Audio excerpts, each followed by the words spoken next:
The first one, he was a shy boy, wasn't he? Anyway, nice to get his thoughts ahead of the game. The players have come out. The national anthem's about to be played.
I think it's fair to say the singing of the Tartan Army bore no relation to the playing of the music, but I think you got the message there. That was Flower of Scotland, now the Cypriot national anthem.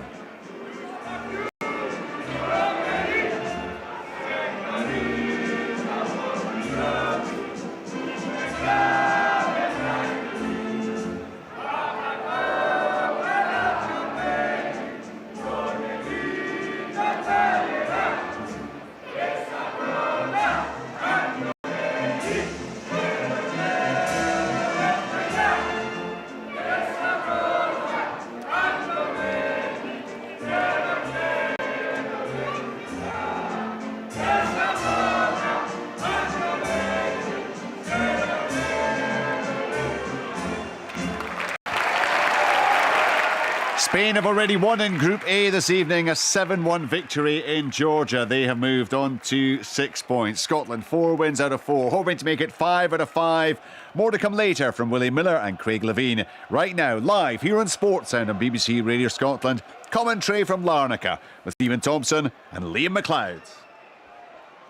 Thanks, Richard. Good evening. It's time to get back on the ride as Scotland look to pick up another 3 priceless points as they continue to make, so far, a seamless move towards next summer's European Championship finals in Germany, the draw for which is at the start of December. Work to do, though, before they can contemplate that, as the Scotland players break away, having shaken hands with their Cypriot opponents. Scotland with a 100% record in this group.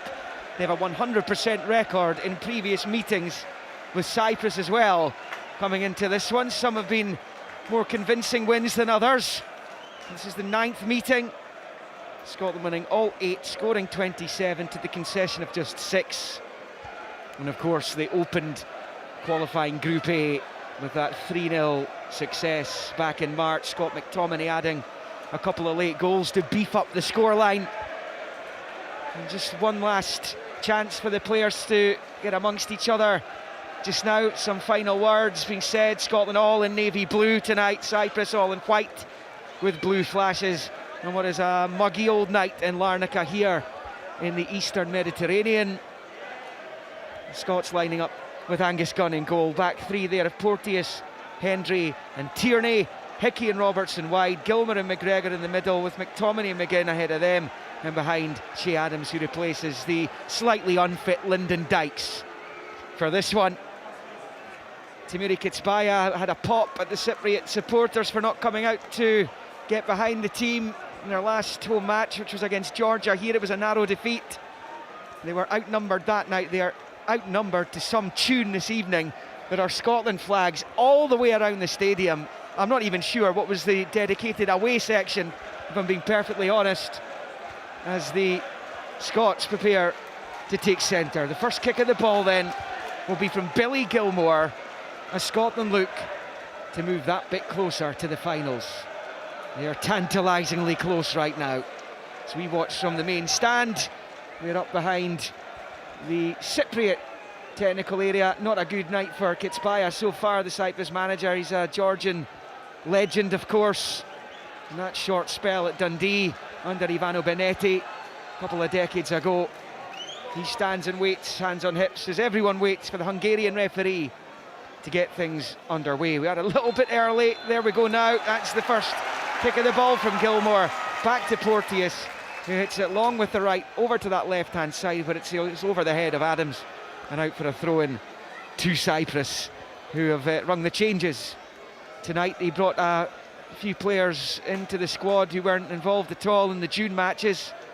And Cyprus were beaten in the last game in Oslo by Norway just a few days after Scotland. Sensational come from behind victory there, as that's bowled back by Jack Hendry, now of course playing his football in the Saudi Pro League under Steven Gerrard, as that's played short to Porteous. Back to Jack Hendry, 23rd cap for him tonight, the centre point of that back triumvirate for the Scots. Long ball by Porteous down this near side. Adams gives chase, but it will be seen behind for the throw-in by Konstantinos Laifis over on this near side. It'll be a Cyprus throw-in. The first thoughts of Stephen Thompson. Yeah, I mean, I think obviously Cyprus have got a point to prove this evening, having taken 0 points out of the group so far. It is their home game. You expect they'll make it difficult for us. I just hope that we can get an early goal to settle us down. And the ball's been popped through there towards the main striker for the Cypriots tonight, Sotiriou, who skippers the team as well. Plays his football in the top flight in Japan with Hiroshima. Long ball is cleared by the Scots, out for a Cypriot throw-in though, over on that far side, about midway inside their own half. And it will be taken by the right wing back Minas Antoniou into the midfield. And will drop to Hickey, nods it back to the goalkeeper. Gunn comes to the edge of his box and clears it up high into the air. And then will drop down onto the chest on this near side of Roberts, but he can't control. McTominay takes over, he's fouled. Free kick down on this near side for the Scots, and the dramatic waving of the arms by the referee. It was very panto, but yeah, good play from McTominay, taking it, driving it, committing two of the Cypriot midfielders, and a clear foul. Billy Gilmore plays it short to Hickey on this near side, back to Gilmore. He's on the turn, just right of the centre circle, rolls it back into his own half, where Jack Hendry will pick it up. Under no real pressure at the moment. He just turns it to his left for Tierney to McGinn, and now with Callum McGregor, who seemed to be back to his best in the weekend derby victory over Rangers at Ibrox.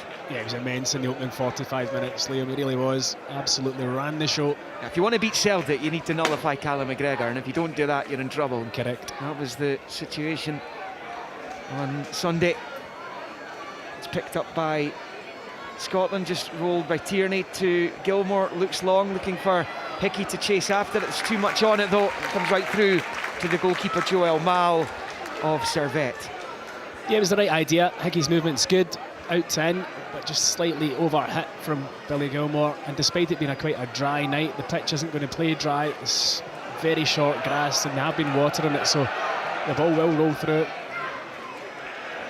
There's a flick from Robertson, can't quite find a teammate over on the far side in the attacking third, so Cyprus pick up, and it's booted forward by Kyriakou, one of the centre backs, and then Andreas Caro completes the clearance, but John McGinn picks up the loose ball on the far side. He's managed to shield it out for a Scotland throw-in, which Kieran Tierney's going to take. And just to mark your card, Tomo, the scoreboard over there on the far side is 2 minutes behind. And the other thing is our monitor's about 15 seconds behind. So at least we're not behind. Goalless in the very early stages here as Tierney sweeps it all the way back to Angus Gunn, who's only conceded that one goal since coming into the squad, and it was that Erling Haaland penalty in Oslo. Need to concede from open play. Long ball for the Scots. Adams then touches it back into the midfield for Gilmore. First time ball down the left for Robertson. He's going to get there, looking for options in the middle. Cross is poor though from Andy Robertson, most unlike him, as he balloons it over the bar. McTominay appreciative of the idea.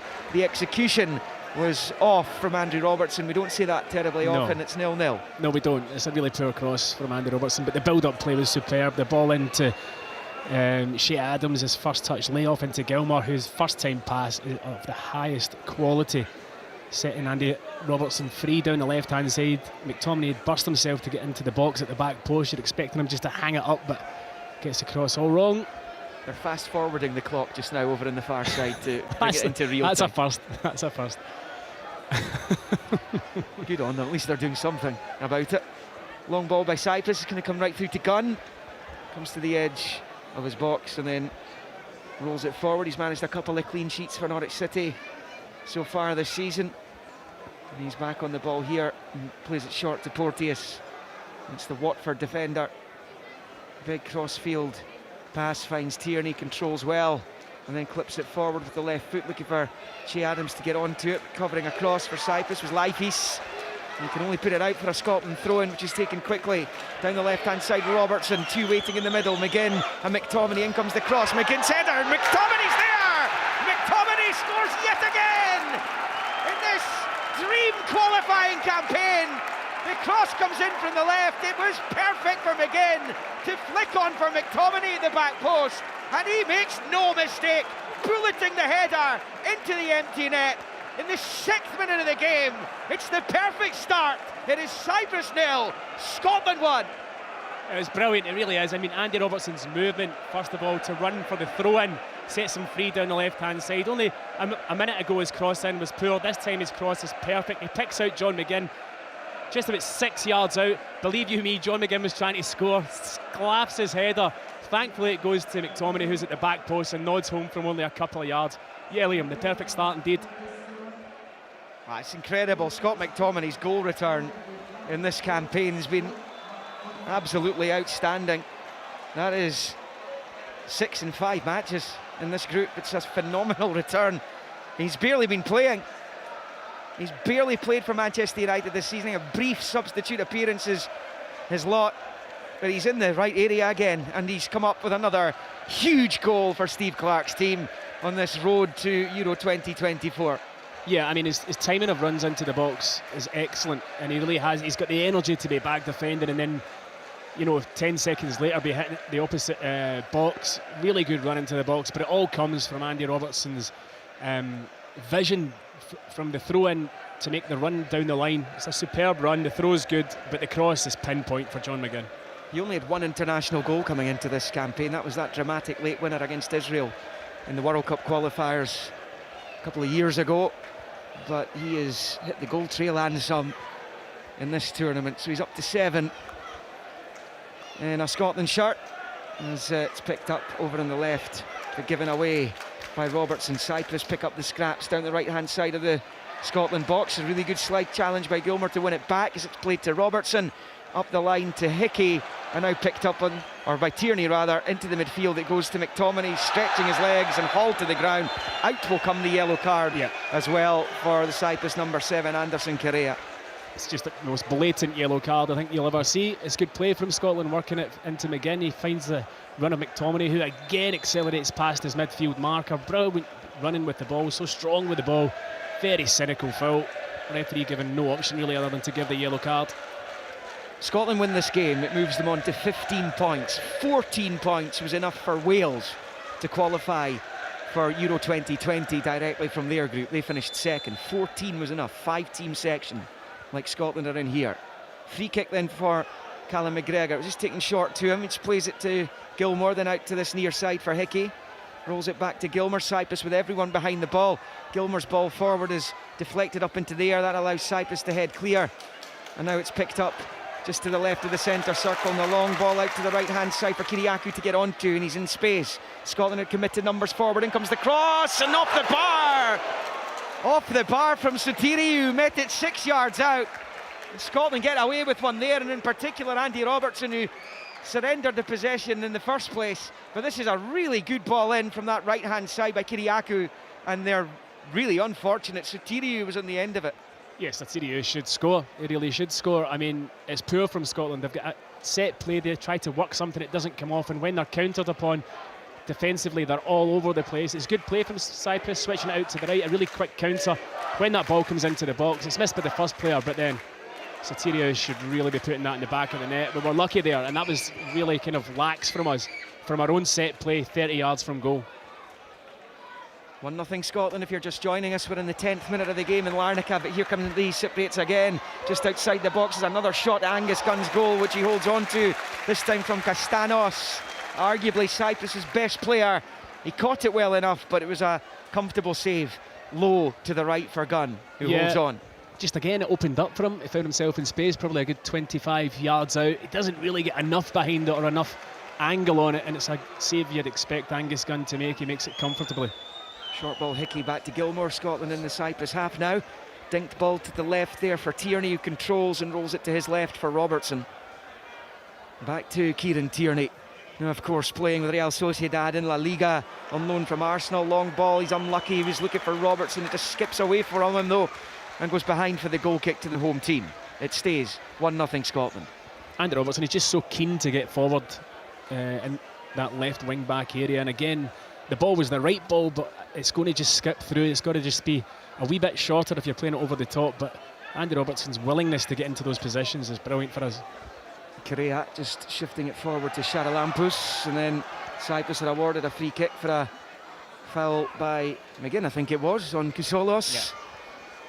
Free kick taken short by Roberge, who gets it back immediately. Then it's rolled into the middle there for Life. He's out to the right hand side. And it goes for Caro. No pressure, decides to go back the way. And it's with Lifeis again. Turns it to the left hand side for Valentin Roberge, who collects on this near side touchline right in front of his manager. Charalampous picks up in the midfield, under pressure from Gilmore, finds Correa, and back into the midfield for Kusulos, who's a goal scorer against Scotland in the past. Scored at Hampden in what was Steve Clarke's first match in charge in June 2019. And it's the Cypriots continuing to enjoy some decent possession since conceding. They've lost it in the midfield. Callum McGregor, and then to Hickey. Now back to Porteous, to McGregor, and then to Hickey on this near side. Steve Clarke down there just walking around his technical area, surveying what's going on in front of him. He'll be absolutely delighted to have got that early goal. 12 in, 1-0, his team leads. He will be delighted. It's a great start for us. However, he will be concerned at how easily we were countered. And Cyprus really should have scored from that. We've not really had a large spell of controlled possession yet in the game, and you're right, Cyprus since they conceded, they've actually started to grow in confidence, which you'd expect would have been the other way around. It was a 7-1 win for Spain in Tbilisi earlier on as they put Georgia to the sword. It will be Scotland's next group match in Seville against Spain next month. Here comes Cyprus, down the right-hand side they come.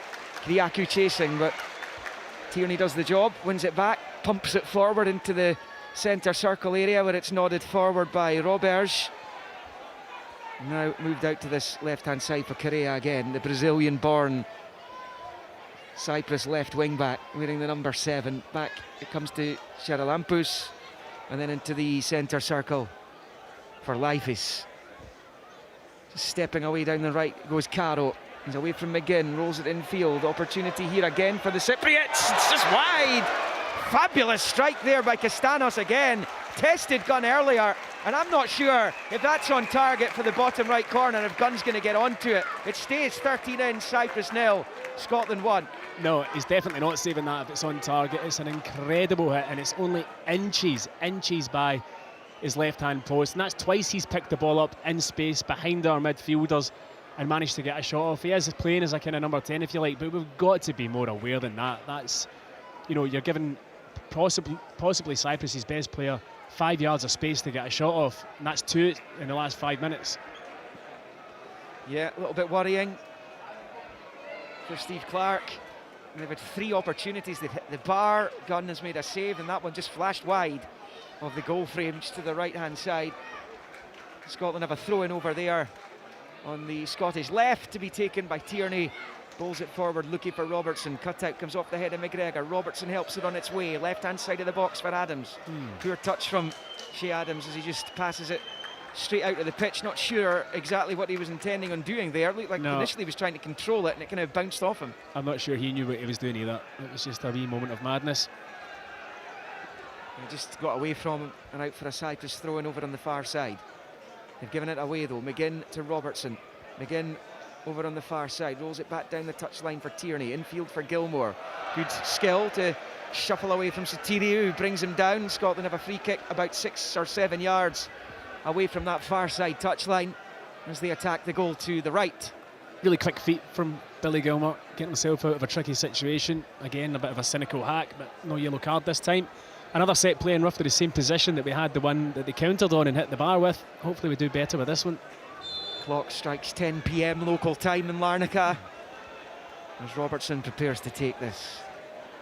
15 into the match, 1-0 Scotland. In comes the free kick. Henry knocks it down. Porteous is there! And he smashes it home! Ryan Porteous with his first international goal, and what a huge one it could be as Scotland make this seamless march towards Euro 2024. Looks so simple. Porteous smashing home, and it's Cyprus 0, Scotland 2 in Larnaca. A sensational start. Brilliant. I should have asked you this before the game. Is there VAR at the game? There is, because I think Henry was climbing when he wins the header. And if there is, they'll definitely look at it. But for me, I think Henry was all over the top of the player that was marking him as he nodded it down into the path of Porteous, who does really well with the finish. But for me, I think there is a possible foul from Henry. In the build-up. Well, the Cyprus players are all round referee Berka, the Hungarian, as they appeal for this goal to be chopped off. We shall wait and see. The official review will be going on just now. Sorry, Liam, I'd be amazed if this wasn't given as a foul. He's used the defender as leverage there, hasn't he? No, but Moose is always given it. Oh well, we'll take it. 2-0. Tomo's wrong. Again. It looked it. I mean, to me, it looked it, but I'm clearly delighted that it isn't. And at 2-0, you know, got to say that is the best possible start. I don't think we've played as well as we have done in the campaign so far, but we're 2-0 up. Well, Cyprus have got in behind 3 times. They've had a couple of really good chances, obviously hitting the crossbar, but none of that matters because it didn't find the net, and Scotland have done so twice. And what a good moment for Ryan Porteous, personally, that is. Slid down on his knees in front of the Scotland fans over on that far side, having given his team a 2-0 lead here in the campaign of dreams. Yeah, I mean, it's just exactly what you would want coming into this game, to be less than 20 minutes into the match and to be 2-0 up without having played your best. Porteous, since he's come into the side, has really settled ever so well, and that will do his confidence the world of good. Free kick Cyprus though on the right. It's a long hanging high ball into the box which beats everyone and goes out of play down by the corner flag, and it's gone behind for the goal kick to Scotland, who lead this match by 2-0. This is Sport Sound, BBC Radio Scotland, across the frequencies, on digital, online at bbc.co.uk/Sport Scotland as well. It's funny, I was talking to some colleagues south of the border today, Stephen, as Hickey turns back towards his own penalty area under pressure from Charalampous, and he moves it back to Porteous. He'll just rifle it away into touch for a Cyprus throw. I'm not exactly sure what happened there, but Scotland are getting this really nice knack of winning matches they're not necessarily playing well in. Like some of the bigger nations, we've seen England, put these kind of winning runs together whilst not playing particularly well. Yeah, I would agree. Certainly that was the case in Norway. Norway was our worst performance of the group so far, but we managed to find a way to win it, and that's what this team does. And because we've been winning so many games and we've got that momentum and belief, we believe we're going to win games before we've even started them, and we never give up. So it's a great thing to have that. Yeah, the problem is if you're up against those tier 1 nations, you probably don't get away with the opportunities that Cyprus have missed this evening, and in particular Sotirio. Harry Kane puts that away, doesn't he? He does. Cyprus in possession in the centre circle. It's rolled out to this left-hand side for Roberts up against McTominay. He rolls it back to his goalkeeper, and Joel Mal, the edge of his box, knocks it forward with the left foot. Porteous with the header forward for McTominay. His header towards McGregor's cut out, but they won it back momentarily. But Charalampous picks up the loose ball, now drives towards the final third. His pass is blocked by McGregor though, and then it's played by Gilmore to McGinn over on the left, and he just shepherds it out to Robertson, and then to McGregor, to Robertson, and back to Tierney. Cyprus 0, Scotland 2, 19 played. Yeah, I mean, I wonder whether or not they've spoken about before the game that, you know, because of the heat and the conditions, that if you can take the sting out of the game, do it at times. Because when John picked that ball up, you'd see him take it forward. He loves driving with the ball, but he turned out, and now Scotland are just popping it across the back and just keeping possession. Whilst the heat's still quite intense, then, you know, you're not wasting energy. And you can do that when you're 2-0 up, of course. You don't need to go forward. It's good match play when you consider the conditions. Long ball towards Robertson's headed away down that right-hand side by Antoniou. Collected by McGregor, short to McGinn into the Cyprus half for McTominay. Adams trying to stay onside. McTominay wanted too long on the ball though and has it nicked off him, and actually he's fouled his man as well. It was Roberts he's brought down, and that will be a free kick to the home team. Yeah, again, McTominay getting it and driving, using his pace, driving at the defenders. He just overran it. He should have probably released it to Adams, but Adams had gone offside, so if he had done, it would have been offside, and just overran it and eventually just given the foul away. It's with Roberts for Cyprus, midway inside his own half. Correa on the touchline, he elects to go long, looking to get it in behind Jack Hendry, who covers back really well, just glided into position to snuff out the threat of Satiriou. It's good to have somebody with his pace in the back line as well. He's really, really quick, is Jack Hendry. So you know that you don't have to worry too much if something does go over the top, that he's going to be able to mop it up just exactly as he did there. He'll be used to these conditions just now. I certainly will. Sure. That's for sure. Al Ettifaq in the Saudi Pro League, and left Club Bruges.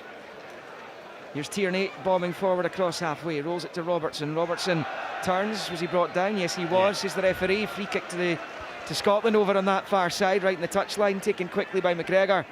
And now Gilmour back into the centre circle for Porteous. The Scots go for the kill here. 2-0 up. Third goal would surely sort it all out. Third goal ends it. It's always a funny scoreline, 2-0, because if the opposition get a goal back, then it's game on for them again. But if Scotland can manage to get a third, certainly before half-time, would be really nice. Nice play between McGregor, Gilmour and Adams. McGregor has it. Going back the way here, though. Hickey into his own half for Hendry. The Scotland supporters appreciative of that passing move, and it's still underway here. Tierney's low ball in's cut out into the penalty area it came, but it pops out of the box and Kyriakou has it.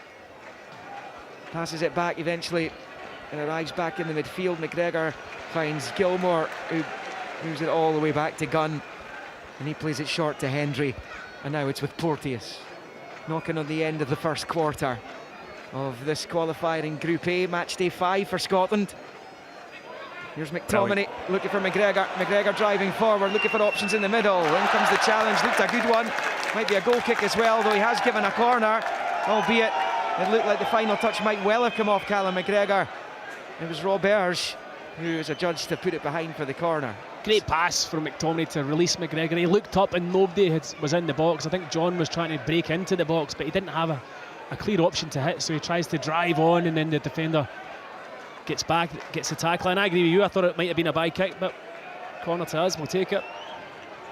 And Billy Gilmour out on this near side to take it. And Scotland right as they attack the goal to the right. And he's considering the short option to McGregor, but he's been closed down by Castanos. He has eventually passed it to McGregor, who finds McGinn. The reverse ball to Gilmour. Lovely touch by Gilmour in the box, looking for space to shoot perhaps. Down he goes. Cyprus clear. They just had too many around him. And Cyprus batter the ball clear, but McGinn wins it back. So strong.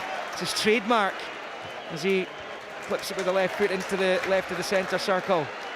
And now Scotland can come forward again with Aaron Hickey. He's popped up on the left. Of course, he's more than comfortable there as well. Over on that side, he's now reverting to the right as Robertson finds Adams over on that far side, and then it's passed back to Kieran Tierney. Yeah, it was a well-worked set play from the corner kick. They knew exactly what they were doing when it went through to Billy Gilmour. He just couldn't get set. Robertson with the ball in. It's easily cut out by Caro, and out for a Scotland throw-in just beyond the midway point of the Cyprus half. Over on that far side. They always do try and be inventive from their set plays. I suppose it helps when you've got a professional set play Austin McPhee's there, coach on the bench. Is obviously Aston Villa's set play coach as well, and you always expect him to come up with something, and that was well worked.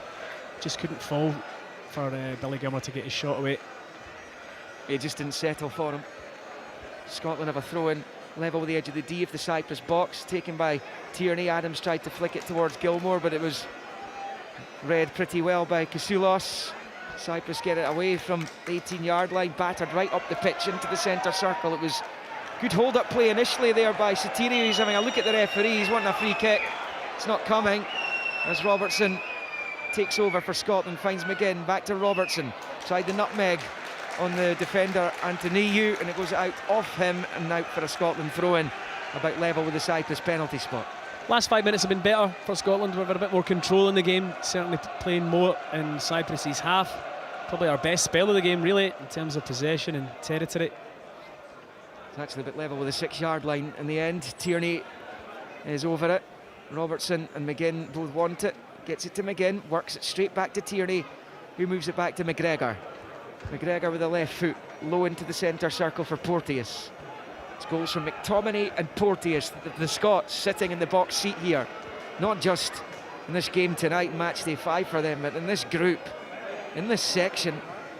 They're looking at hitting the 15-point mark after those 5 matches. Picture perfect.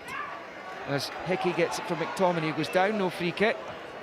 As Hickey rolls it back into zone half for Porteous. Tamuri Kitsbaya down there, he's cutting a frustrated figure. What a player he was.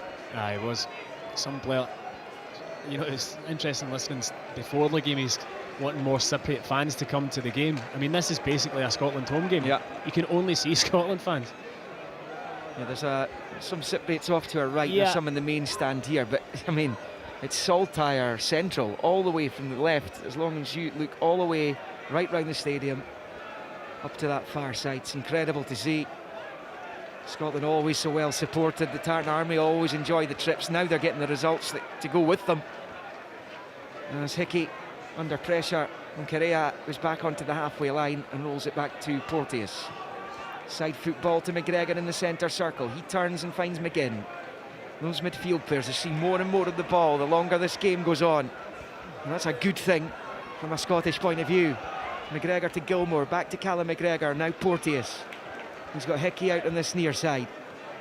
Hickey looking for a bit of movement, gets it from McTominay down the right-hand side of the box. McTominay looks up, his cross comes in, it's blocked. Breaks back to Hickey. Callum McGregor takes a touch in the box, but it just got away from him.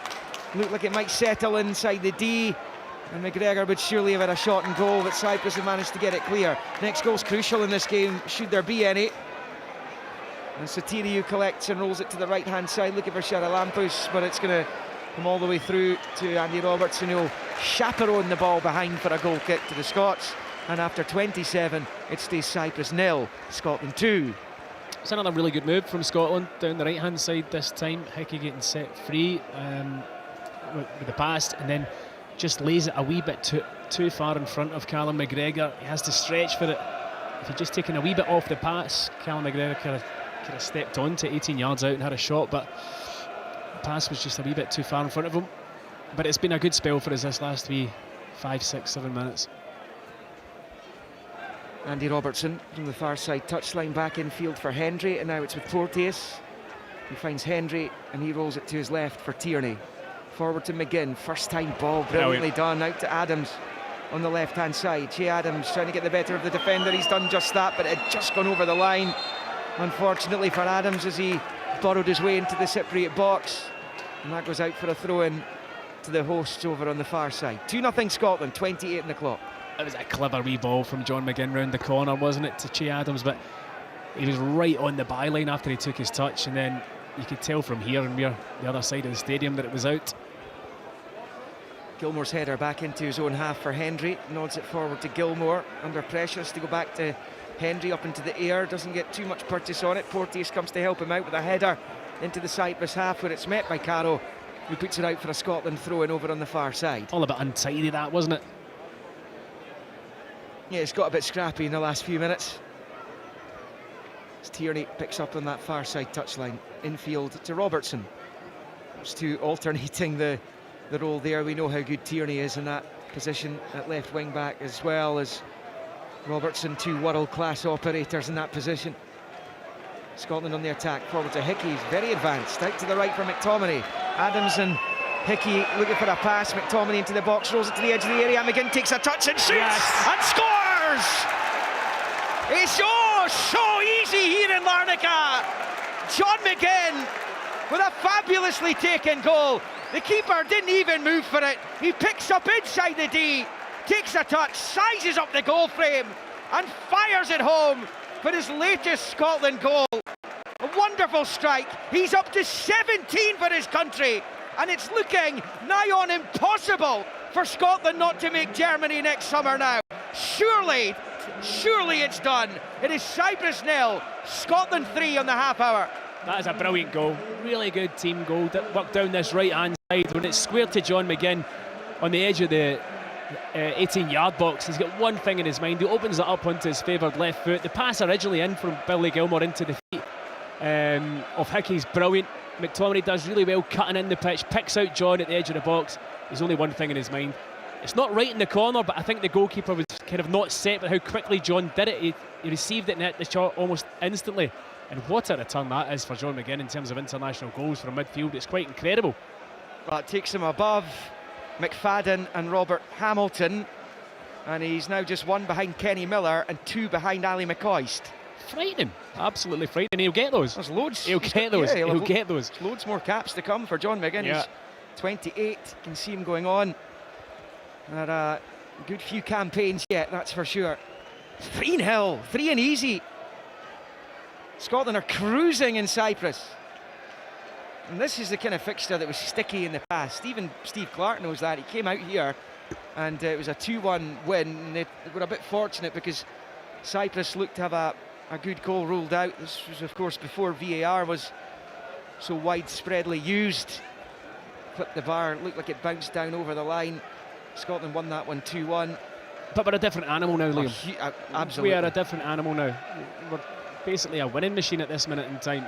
And you know, it's why all these supporters that we've been talking to all week and since we've been out here are coming out here thinking, right, we'll win this easy. And you're right, in the past it might not have been the case, but here we are, 3-0 up after 30 minutes. Then, yeah, we certainly are a different team now. Scotland have a free kick meantime for a foul on Adams just inside the Cyprus half, over on that far side. And John McGinn goal surely wins the game. Surely wins the game. And all that would be left for the Scotland supporters, if they want it done in this international window, is a draw in Oslo between Norway and Georgia, albeit, given the Georgians' performance tonight, far from guaranteed that's going to happen. Here's McTominay driving forward to the edge of the box. He shoots just wide. Just wide. They're running amok here. It stays 3-0 on 32. Again, McTominay's done this all match so far. Picks the ball up in a midfield area, drives with it. The Cypriot midfielders can't live with him. He tries to place it in the bottom corner with his left foot, and he's only a foot past the post. I mean, it's from a Cyprus point of view, it's far too easy that they're allowing McTominay to get the ball, turn and drive to the edge of their own box and get a shot off. But it's brilliant from him, and you know, from a game that could have been tricky and difficult, we're making it look very easy. Cyprus in possession just now though, with Castanos just outside the centre circle in the Scotland half, right to centre, just try to slip it through. It's cut out again, and here comes Scotland again. Tierney to McGinn. He spots the keeper off his line. It's too high. That's that's better for the tournament that's just getting underway in France tonight. You might have managed a drop goal, 3 points with that, but that's well over the crossbar. Goal kick, stays 3-0. Shows you where his confidence is at, though, to even take that on just now. But you're right, yeah. Did not get his angles right at all there. Scotland, South Africa, incidentally, on BBC Radio Scotland. You'll catch that, the opening match for Gregor Townsend's side at the Rugby World Cup on Sunday as part of Sunday Sports Sound. Here's McGinn for the football team. McGinn to McTominay, little flick. Gilmour looks at the goal, he shoots as well, and it's blocked by his opposite, number 14, Roberge, and out for a throw into Scotland, level with the Cyprus penalty spot on this near side. It's shooting fish in a barrel right now, Tomo. It is. Great play again. Lovely wee flick from McTominay. He's been a super match. Billy Gilmour wanting to get in on the act. Has a shot from the angle around about 18 yards, but it's well blocked. But yeah, I mean, you can see the confidence flowing through the team. He's getting to play European football with Brighton this season as well, Billy Gilmour. He has come to the fore there. The throw in from Porteous is headed clear. And then under pressure, Castanos runs into Porteous, fouled by Porteous. Free kick Cyprus down on this near side as we head towards the final 10 minutes of the first half. The opening 45, couple of nervy moments at the back for Scotland, but by and large a very decisive scoreline 3-0 up, and still 10 minutes of a first half to play. It doesn't get much better than that at international level. No, certainly doesn't. Yeah. Spain were 4-0 up on Georgia at half-time in that game tonight. And Cyprus, well, they play Spain in their next match on Tuesday evening. They go to Granada for that one. And Scotland are playing England. And as things stand, Norway and Georgia draw in Oslo on Tuesday night, Scotland are going to Germany, confirmed in this international window. Cyprus in possession over on that right-hand side. The cross is going to come into the box here. It's too close to Angus Gunn, though, who clutches onto it with Piros Sotiriou, the Cyprus captain and main striker, lurking around him. And it was way too close to the Scotland goalkeeper. Confident goalkeeping. Really was. He's been a great addition to the squad, because you were wondering, as good as Zander Clark and Liam Kelly are in the Scottish Premiership, you were wondering where the next, goalkeeper was going to come from. We've had so many good goalies over the years. That's the problem. Marshall, McGregor and Gordon. Oh, you go back further than that. Decades. You can go back further than that. And Gorham, yeah. So, I mean, we've been blessed with goalkeepers as a national team, but yeah, he certainly has got his international career off to a very good start, as Angus Gunn.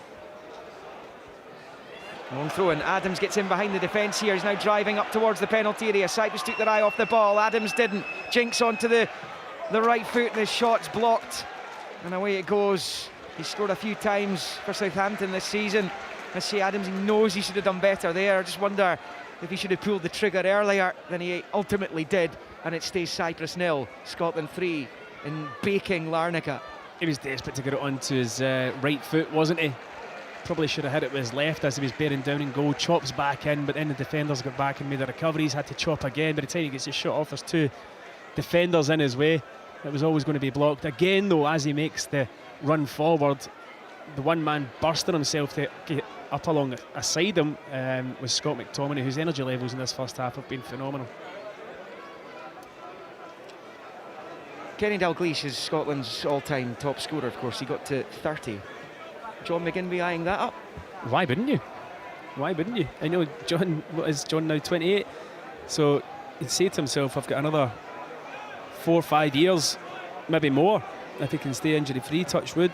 So, yeah, you'd have your eye on that for sure. Hendry, short to Porteous, back to Hendry.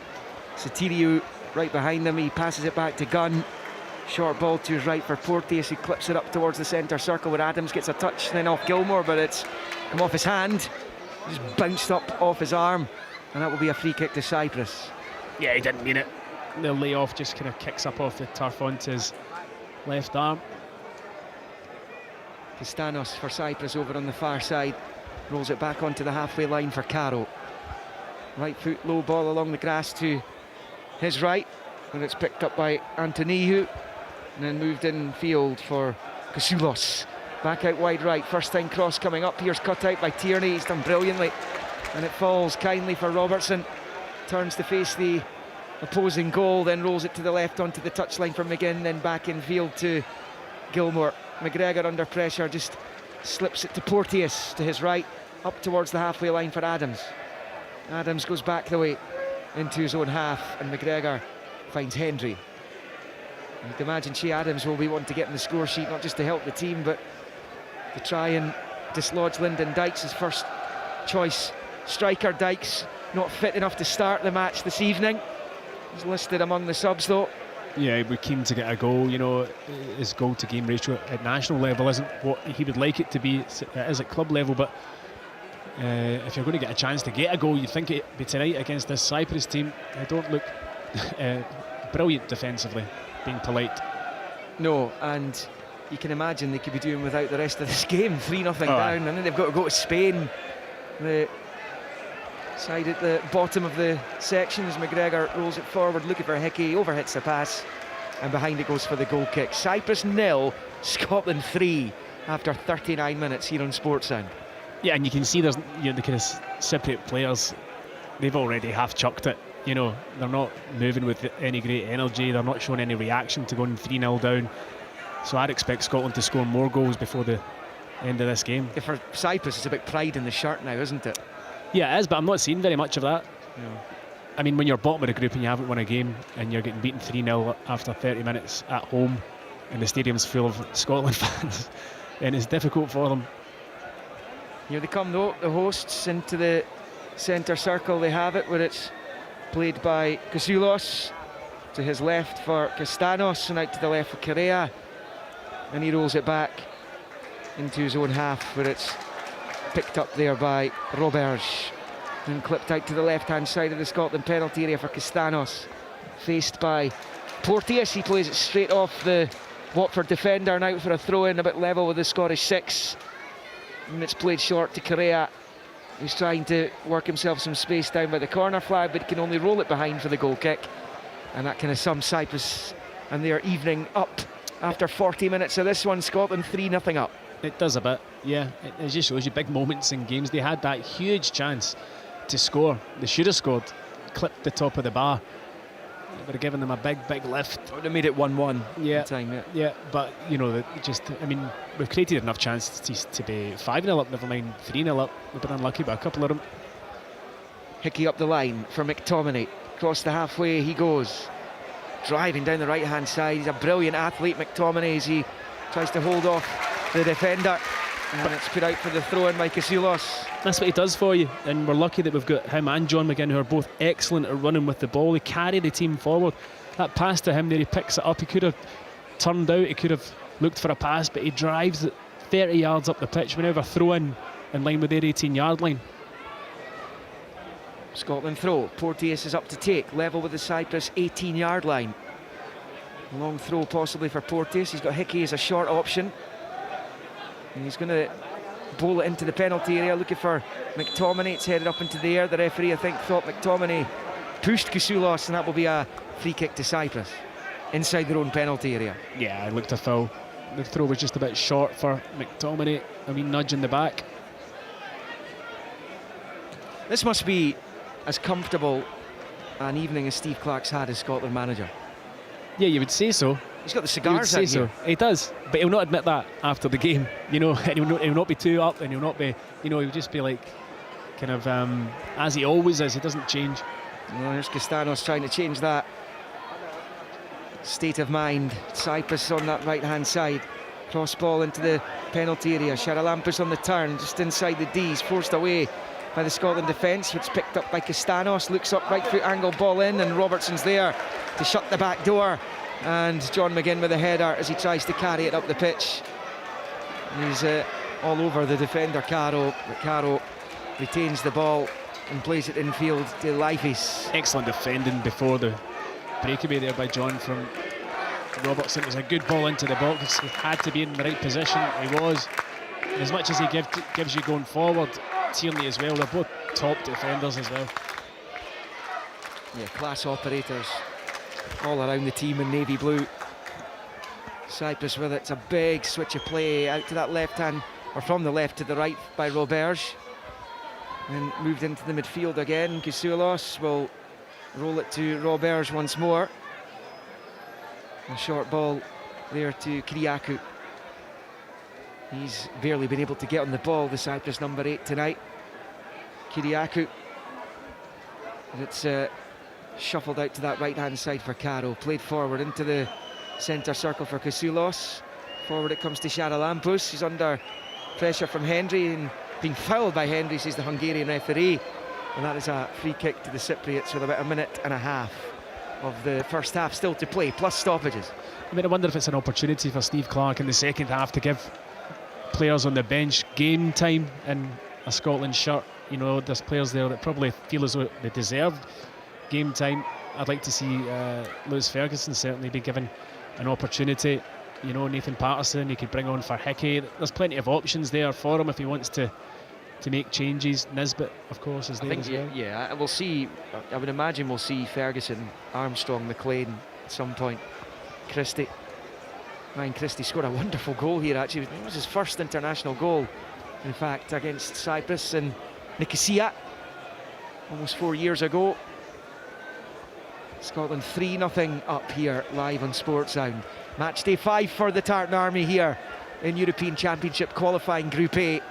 What a fabulous first half it's been. As the long ball out to the near side is picked up by Hickey, who rolls it back to Porteous. When Scotland teams of the past have gone to the minnows and poorer teams than the Cyprus side, San Marino, Faroe Islands, they've often struggled to win the game. Not win the game, but to win these matches comprehensively, like they're doing right now. Yeah, I was involved in one in Moldova, of course, and they aren't as easy as they look at times, but Scotland have made this look easy. And here comes Cyprus, 1 minute of stoppage time added, we're into that. Cyprus have it at the edge of the box, seeing a lot of the ball just now. There's a shot at Gunn's goal, he holds on really well, as that was lashed at him at a reasonable rate of knots. Didn't just flop down onto it, but it's another opportunity for Castanos. He's had 3 pops at Angus Gunn's goal tonight. Very similar to the one he had previously. Again, a good 20 yards out. Not quite the angle that's going to beat Angus Gunn, and he held on to it very well. Of course, I'm forgetting the Faroe Islands as well. Liam, I was involved in that one. The 2-2 one. Oh, aye. Oh, lovely. That was a nice journey home. home. Couple of infamous trips. You can forget all about them with this current Scotland side. And taking the Tartan Army on quite the trip here. Here's McTominay driving forward to the edge of the box, going to get another one. His shot is deflected behind, and Scotland will get a corner. We've played the 1 minute of stoppage time, so it looks as though the referee's going to allow them the time to take this corner before he blows for the interval. Again, McTominay doing what I've said he's been doing the whole match. There's been a lot of good performances from Scotland players in this opening 45 minutes, but he stood out for me. He really has. And he got his goal as well. He's maybe just so hungry to be playing, because you're not playing at your club, and he's been given the opportunity to go and play from the start in a match. You can see just how hungry he is to go and show people what he can do. Looked like a move was going to have to happen for Scott McTominay. Ultimately didn't. Here comes the Billy Gilmour corner from the left-hand side with the right foot. It's flicked on by Porteous. Cyprus managed to bundle it away with plenty navy shirts lurking inside the 6-yard area. We're well into added time here. It's been added on top of the 1 minute, unless it was an error by the fourth official. There hasn't been many stoppages, but there have been 3 goals. We've played 2 minutes and that's enough, says the ref. And it's half-time here. What a scoreline! And what a ride these Scotland players are taking the supporters on just now. It's quite astonishing, really, when you look at the table. You look at what Steve Clarke and his players are achieving here. They're 3-0 up at half-time in Larnaca, and they're making this look very simple. Yes, there's been a couple of opportunities for the Cypriots, and yes, Sotirio should have scored when he clattered one off the top of the bar and it went over for a goal kick. But by and large, Scotland have dealt with this game supremely well. Scoring early, of course, helps. Robertson with the ball in from the left, flicked on by McGinn. May have been going for a goal himself. Anyway, it dropped to McTominay, who bulleted it home for his 6th goal in this campaign. It's really incredible. He got 2 against the Cypriots in match day 1. He gets another tonight. Ryan Porteous adding a 2nd, John McGinn adding a 3rd. There could have been more. There may well be more for the Scotland supporters to enjoy here in the searing heat of Cyprus.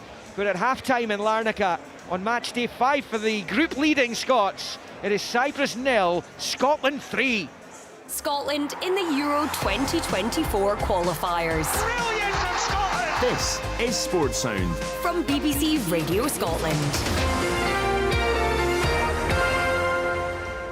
What a first 45 minutes for Scotland. Scott McTominay, of course, getting us up and running with his 7th international goal. 6 of them have come in this qualifying campaign, and he is joint top scorer in the Euro 2024 qualifying campaign right across the continent. He's got 6 alongside the Dane Rasmus Højlund and Romelu Lukaku. He's now scored more goals than Harry Kane, than Cristiano Ronaldo, than Kylian Mbappe, than Bukayo Saka, who are all on 4s or 5s. It's absolutely astonishing.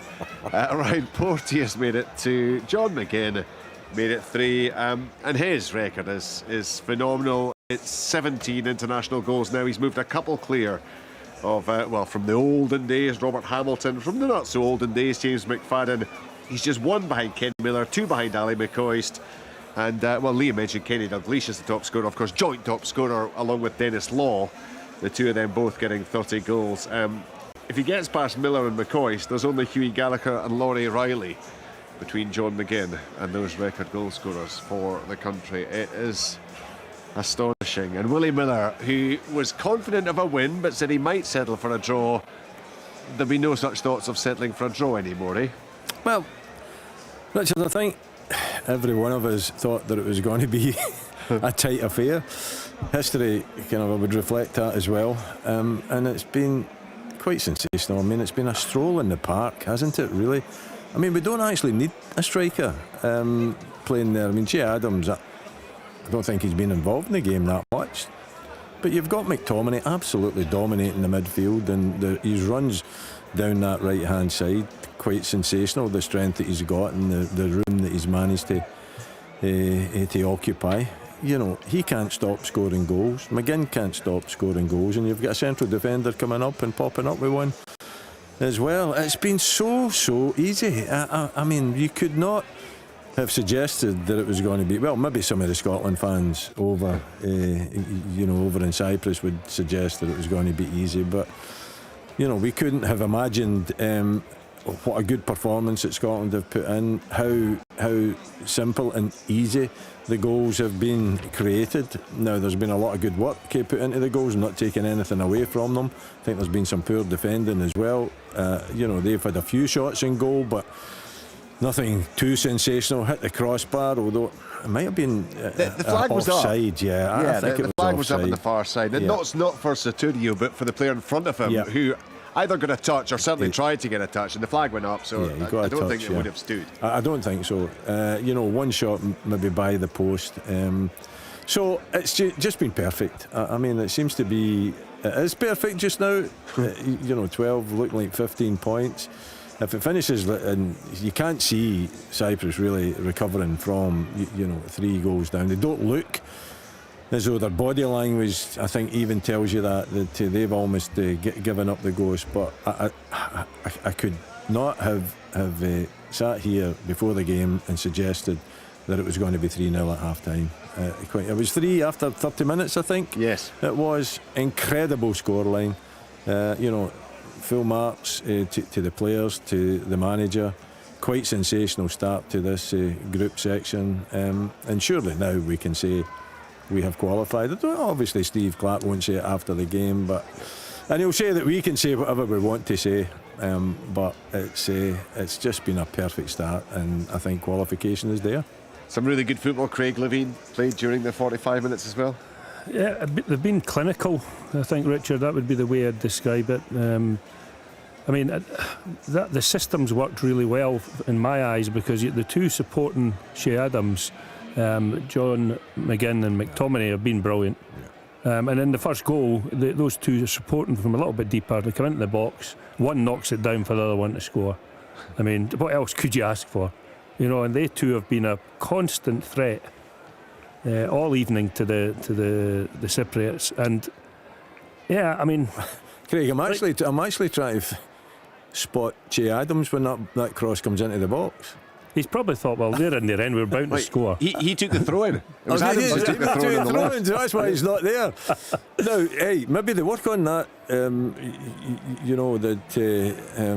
take the striker out and you allow these two to get forward. That would be an interesting question if that's a tactic. Certainly worked a treat there. It was spontaneous. He just saw, it was because Robertson took off. He saw Robertson's run, and that made his mind up, and he just launched it in behind for Robertson to cross. The cross was inch perfect. I don't think you can say that was an assist from John. I think he was definitely going for the goal himself. Sure. Oh, he'll get the assist, obviously, but I think he was going for goal. But you're right to point out the two, McTominay and McGinn. I think especially McTominay's energy levels and driving with the ball and getting up into the box. If you look at the amount of times where the ball's gone wide, he's in the box. McGinn's goal is an assist by McTominay. Yeah.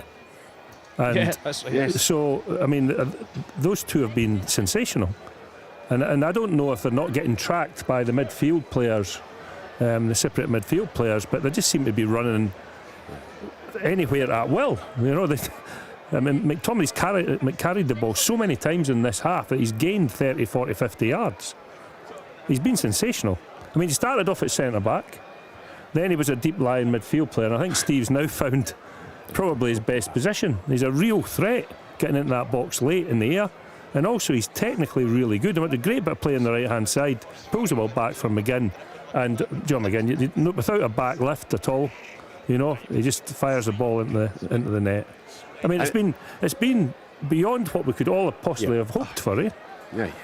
In between those two, you've got Ryan Porteous getting his first international goal. Interesting, because Tomo was saying that he feared, and I must admit, I wondered as well. But actually, when you see the replays, Jack Henry somehow manages to jump like that with his arms down by his side, and isn't actually, he makes it look as if he's leaning on the player, but he actually isn't. I'm not quite sure how he gets himself into that position. But I think the referee, I think the VAR quite correct. There's no foul there. No, I didn't see the foul. I think it was Caro. It was a number 2, Richard. He does not make an effort to jump. It's really poor defending from him. So I didn't see it. I know that I think it looked as though perhaps he was climbing over the top, but he's just from our angle. He's just jumped. He's just jumped, and the defender hasn't made any attempt to get his feet off the ground at all. So I didn't think that it was in any way illegal. So no, it's been quite a sensational first half, isn't it? And I think Liam says it must be the most comfortable that the Scotland manager, certainly Steve Clarke, has felt in the first 45 minutes, and I'd have to agree with that. Yeah, I mean, these kind of games, well, for a long spell, these kind of games did not come around very often. I was thinking back, we get the odd one, you get the 4s or 5s. There were a couple of 6s against Gibraltar, wasn't there? You can all the way back to, 2015 for then. But, I mean, Cyprus are not, you're not talking about Cyprus being like, well, the kind of lowest of low. When I know Tom was talking about the Faroe Islands there. There have been spells, but they've been absolute minnows. San Marino, other teams. I mean, Cyprus aren't at that kind of level, but they just can't live with Scotland right now, can they? No, they can't. And I think that is testament to how well Scotland are playing. I think they have been poor defensively, but that I think it's because of the way that Scotland are playing, and in particular the two players that we've been speaking about, McTominay and McGinn. They haven't tracked them, they haven't identified the danger that they possess, and I don't know why, because you just have to look at the stats and the amount of goals that they've scored, that you would think that they would make sure that they occupied the space in front of them, didn't allow. I mean, McTominay's just surging forward at every opportunity he gets. He goes by players with ease. He's been the standout. I know Tomo says that. I think we would agree that he's been the standout, and McGinn not far behind them. But you just don't expect to go to Cyprus, in these conditions. Do you think, Willie, is there a possibility that teams are recognising that Scotland get 3-0 up against you? You're not coming back, are you? No, you're not coming back now. No, they're finding it really difficult to break down. Scotland defence are well organised, they're getting back, even though there's 3-0 up. It's not as if there's maybe one occasion where they were really wide open down the left hand side that Cyprus could have taken advantage of, but other than that, there's been plenty of bodies back. They've got a good shape. There's not much space to be exploited. I think watching them early in the game, we're speaking about it, they play a high line as well. They were pushing up and they were contracting the space in front of them, so it's not a case of them going back early and allowing Cyprus possession to play balls into the box. So it's been a very, very good defensive performance. It's been a very good all-round performance. I don't think that you could ask for much more, and I don't think, will Steve Clarke be asked? Well, he'll maybe be hungry for another goal or two in the second half. It certainly would be possible the way Scotland are playing. Do you just leave it be for now, maybe get to the hour mark, make a few changes then, or would you be tempted to give one or two players a rest in the second half? Well, look, you have to probably look at all the players in an individual way. I mean, guys like McTominay could probably do with 90 minutes. Yes.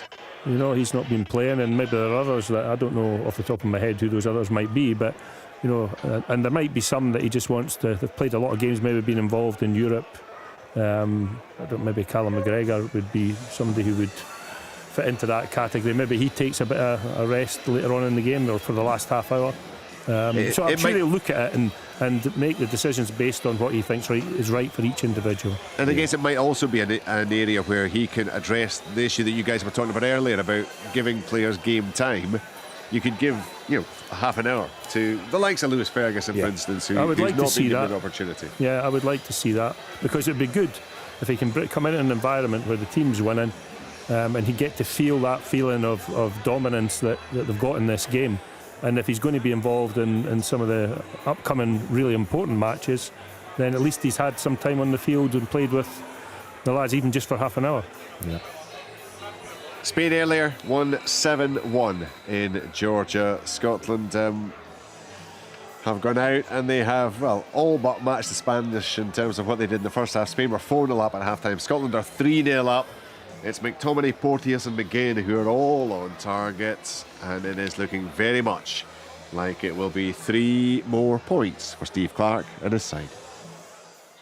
It's where we unite. How beautiful for Scotland. It's where we show our might. Scotland attack. It's where we go out to fight. Try again for Scotland to seal this win. Scotland on rugby's biggest stage. Every tackle and every try lives here. Scotland on their day can beat anyone. The Rugby World Cup. South Africa versus Scotland. Sunday from 4. Listen on digital radio or play BBC Radio Scotland Extra. Yeah, live coverage of the Rugby World Cup. Live coverage, of course, of the Scotland national team. In terms of football, we'll have that friendly against England next Tuesday. We've still got the second half to come from Larnaca. You can watch the highlights tonight of the game, and you'll certainly want to see them if you haven't done so so far this evening. 10:40, BBC One Scotland Sports Scene, with Scotland 3-0 up and hoping for more to come in the second half. Angus Gunn has played now 4.5 games in the campaign, conceded only the penalty, and he's had a couple of saves, nothing major to do this evening. We talked a lot about McTominay and McGinn actually, and what they'll do from midfield, and McGregor. Have we seen as much as we might have been hoping of Billy Gilmore? I don't really think that I think it's been a game where Scotland have been going forward.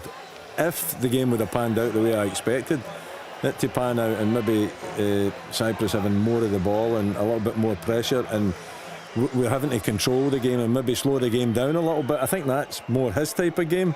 Craig, I don't know what you think, but I think because it's been pretty much all about McTominay in particular and his rampaging runs forward, that perhaps you haven't needed Billy Gilmore. No, I was going to say that. I was going to say that it's not been required, really. No. Well, in actual fact, the players are back out. So although, Craig, I know you've got so much more that you would like to share with us, we can I'm not so back. sure, Richard. Head back to the commentary team of Stephen Thompson and Liam McLeod. Double change for Cyprus at the start of the second half, hardly unsurprising. Bringing on Michalis Ioannou, who was sent off at Hampden for 2 bookings on Matchday 1. And Giannis Pitas, the striker, has come on as well. Thought he'd start the game actually. He comes on for the second half. Cyprus kick off in the all-white with blue flashes. Scotland all navy blue. Cyprus going left to right as we watch from the main stand. Up high above Timuri Kitspaya's technical area, and the Cypriots are in possession. They've taken off Satiriou, so Pitas replaces him, and Kasoulos is replaced by Ioannou. And it's Cyprus in possession immediately with Leifis out to this near side. It's moved down to Niu, and he gives it away. Robertson wins it back for Scotland, who are unchanged at the start of the second half as they go right to left, and that's going to break through to Joel Mao, the Cyprus goalkeeper, coming to the edge of his box. So Kitsapaya, obviously Tomo just looking to shake things up, shake some life into his team. 3-0 down. Yeah, he needs to try something, doesn't he? He needs to try and get a bit of life into his side. They certainly haven't defended well, but out with that, I don't think they've looked like a team who showed the right reaction to going down 3-0. And they're certainly lucky to be only at 3-0 at half-time, and it's quite a doing. And Pitas, who's come on, is in a pretty decent goal-scoring season last time around. 23 goals and 52 appearances for the two clubs he plays for, or played for last season. He's at AIK in Sweden just now. As McGregor picks up for Scotland, rolls it out to Hickey, back to Porteous, who launches it high with the right foot into the Scotland fans over in the stand on the far side. And that will be a Cyprus throw, level with the edge of the centre circle.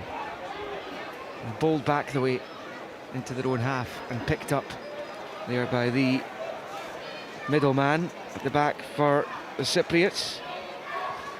And Kousoulos into the midfield it goes, and then it's worked back there to Mal and Caro, the number 2 on this near side. Into the midfield it goes again. Scotland pick up with McTominay. Turn back to Porteous. He goes all the way back to Hendry, who in turn goes back to his keeper. And Gunn with a little short ball out to the left first time with the right foot to Tierney. Infield for Gilmour, who drops into the defensive area to collect the ball. Rolls it to Porteous. Rolls it under the right foot, clips it into the midfield. John McGinn tries to get under control. He does just that. There's a little look at Adams to see if he was in a position to make a run forward. He wasn't, so he finds Robertson. Now McGregor to Gilmour to Hendry, and he sweeps it out to Aaron Hickey wide on that right hand side. McTominay ahead of him. Turn back to Porteous. He in turn rolls it to Kieran Tierney.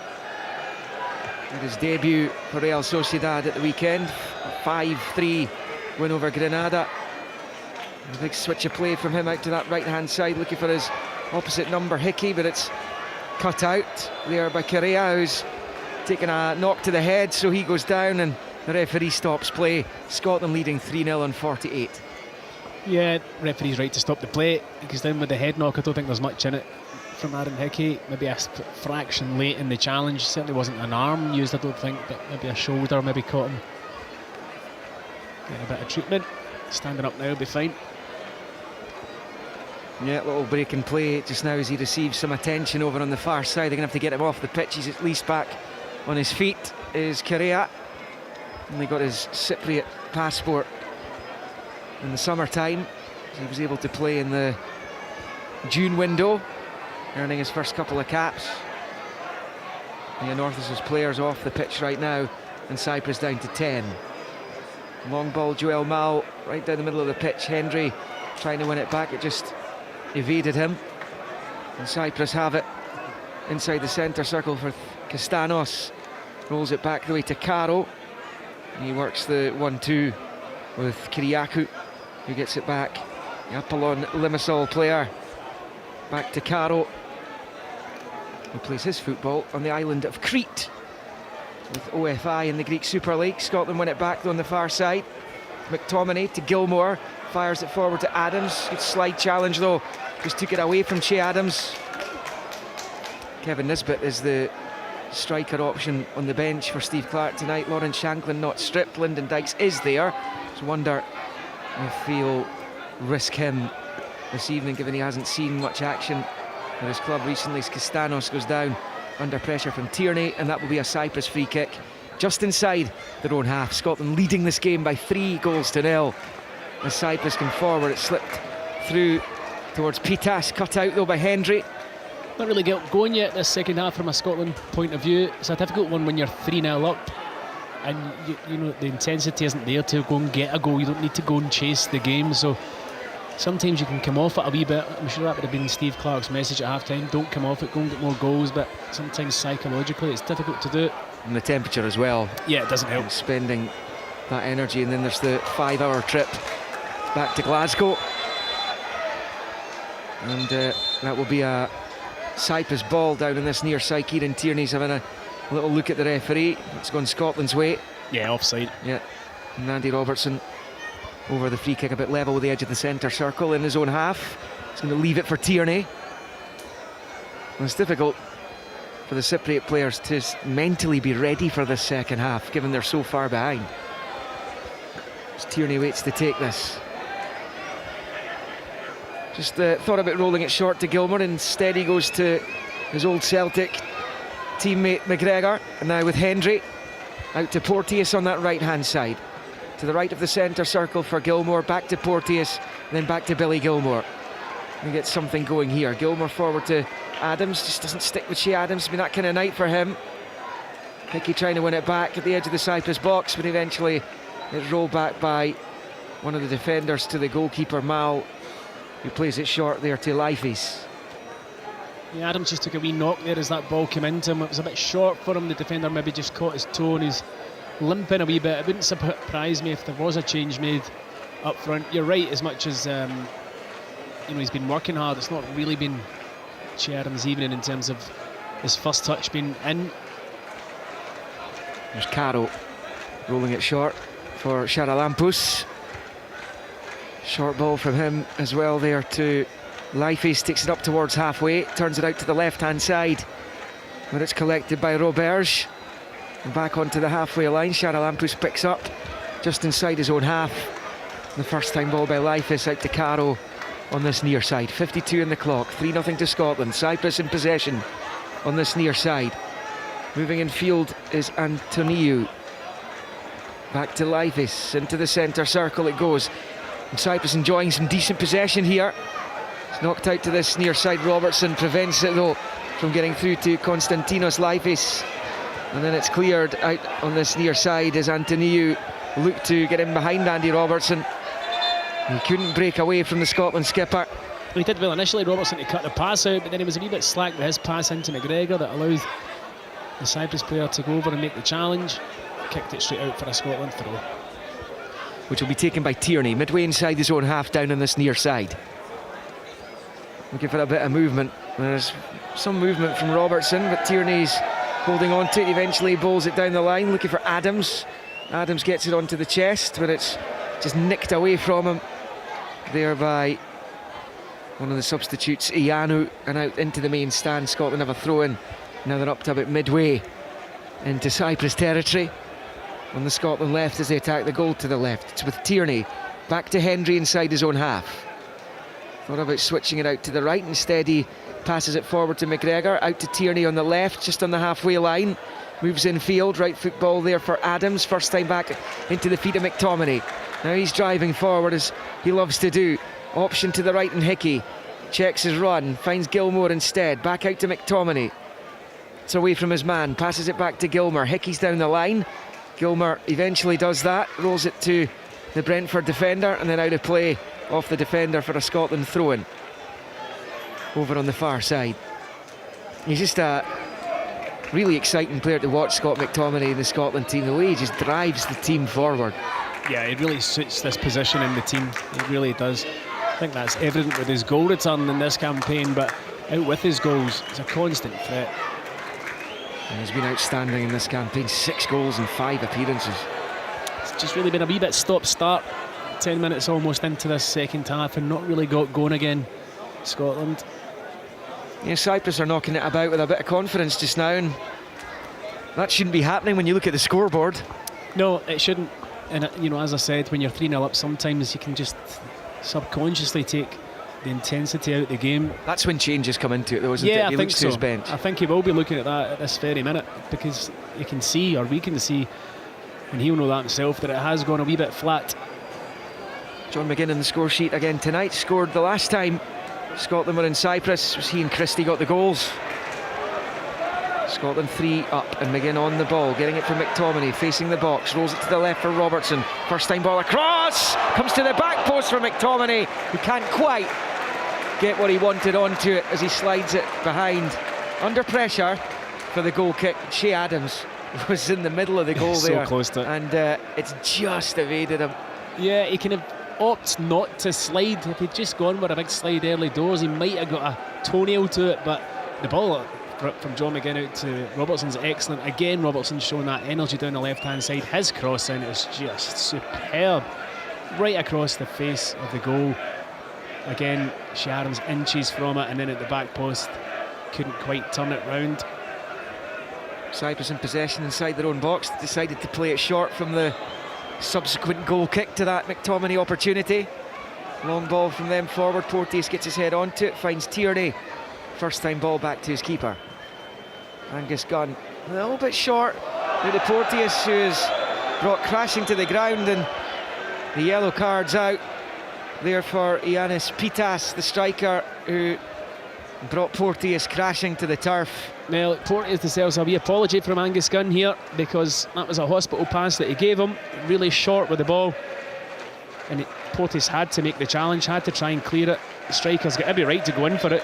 I think you're going to win it in that situation, but caught Porteous a wee bit late. Thankfully he's back up, doesn't need any medical attention. Yeah, he's okay. Free kick Scotland, Gilmore to take, short to Porteous and back to Gilmore. Rolls it with a side foot to Hickey. He's got McTominay running ahead of him, can't find him though with the pass. Cyprus have it back, Roberge into the midfield, Castanos is playing it short to Charalampos, but Hickey spots it and drives forward down that far side. Just ran out of pitch though, he's put it over the line, and Cyprus have a throw in a bit level with the edge of the centre circle in their own territory. Ball back to Roberge, infield to Leifes, and out to this near side for Caro.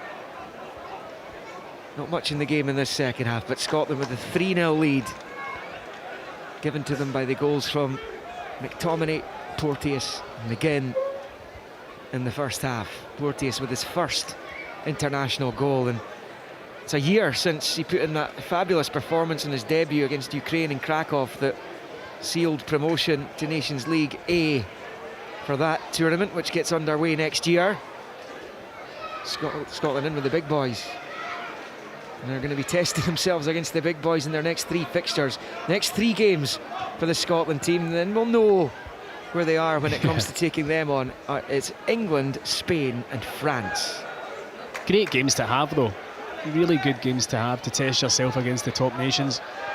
Castanos for Cyprus with his back to goal in the Scotland box, got onto the chip ball towards him. Tierney wins it back at the edge of the area for Scotland. Tierney rolls it forward to Adams, to Gilmore, to McGinn. Wonderful triangle of passes completed there as McGinn elects to go back the way to Robertson. Robertson driving it across to the right hand side for Hickey. He's under no pressure. Hickey on the ball here, short to McTominay. Robertson's made an attacking move forward towards the Cyprus box. Adams and McGinn in there too. Comes to McTominay at the byline, right foot clips it deep towards the back post. Robertson can't get there and he's fouled his man, and that'll be a free kick to Cyprus inside their own penalty area as we move to within an hour or a minute of the hour mark here in Larnaca. Cyprus 0, Scotland 3. Excellent build-up play from Scotland, started deep in their own half, ends up out on the right hand side with another good run from McTominay. His cross was always going to be difficult for Andy Robertson to win the header at the back post. The centre half was much bigger than him at the back post. It was a floaty cross and he was never favourite to win it. Looking like 9 wins out of 9 for Scotland against Cyprus. 5 wins out of 5 at the start of this qualifying section, and 11 successive group qualifier victories, which is a magnificent statistic for Steve Clarke to hang his hat on. The longest serving Scotland manager by games played since Craig Brown now, Steve Clarke. As Hickey bowls it onto the chest of McTominay, down by the byline. McTominay holding it up, 2 around him. Still it's McTominay, fouled. Free kick Scotland over on the touchline, level with the Cypriot 6-yard line. There's another card coming out. It's away over on the far side. I'm not exactly sure who it was the offender, but he's getting a proper lesson from the referee. It was Valentin Roberge. Yeah, it was. Yeah, I mean, McTominay was just toying with him and the other defender there over in that corner, just keeping the ball off them. And then he just lost his temper, did Roberge. Clear foul right in front of the linesman as well. That's a great opportunity for Scotland in swinger. Oh, too right. Got plenty of candidates to take these kind of set plays in the team. It's going to be the captain, Andy Robertson, to deliver. It's almost bang on the touchline over there on the far side. Into the box it comes. McTominay has a swipe at it as it breaks to the edge of the area for McGregor, who shoots straight at the keeper, and it'll stay Cyprus 0, Scotland 3. We've played an hour in Larnaca. Wasn't the best ball in from Andy Robertson, a bit low, a bit flat. Manages to kind of ricochet and work its way out to the edge of the box. McGregor hits it reasonably well, but straight at the goalkeeper, Mal. Cyprus come forward. Chance for them to launch an attack here. It's a good drive and run by Ianu. He's got it back here, looks up at the Scotland goal, thought about the shot, lays it short to Castanos. On the turn, he's on his left-hand side, moves back to the right, and eventually passes it back the way to Caro. who in turn plays it into the centre circle for Leifis. It's now with Roberge. Forward it comes out to that far side again. Hickey reads the pass. He does that so often as that was moved out towards Kyriakou. They have managed to win it back, Cyprus, and it's Kyriakou driving down the left-hand side. Encouraged by the supporters as he's fouled by Gilmore. Free kick Cyprus. And that's almost level with the Scotland 18-yard line over on the left-hand side of the box. Yeah, just a wee bit untidy from Scotland over on that right-hand side. Couldn't work the ball out of defence and eventually giving away a cheap foul. A good opportunity for Cyprus, similar to the one we had just minutes ago, to put the ball right in on top of Angus Gunn here. It's now 11:05 local time. I think it was about 11:30 the Georgia game finished, wasn't it? Yeah. Last time out. Cyprus free kick here in an attacking position. It's to the left of the Scotland box, right-footed into the area. Cut out by Robertson. And McGregor just dinks it away. Charalampous picks up the loose ball for the Cypriots. And it's played out to the left-hand side again.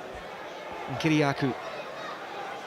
Short ball. Robertson trying to face Castanos, who jinks away from him. He's at the edge of the area. Shoots at Gunn again. And similar outcome. A shot on target, but held fairly comfortably by Angus Gunn, and it stays Cyprus 0, Scotland 3. Yeah, that's really all they've had is Castanos' shots from 20 yards out when he does manage to find that kind of pocket of space, if you like, straight at Angus Gunn again. Good hands from him.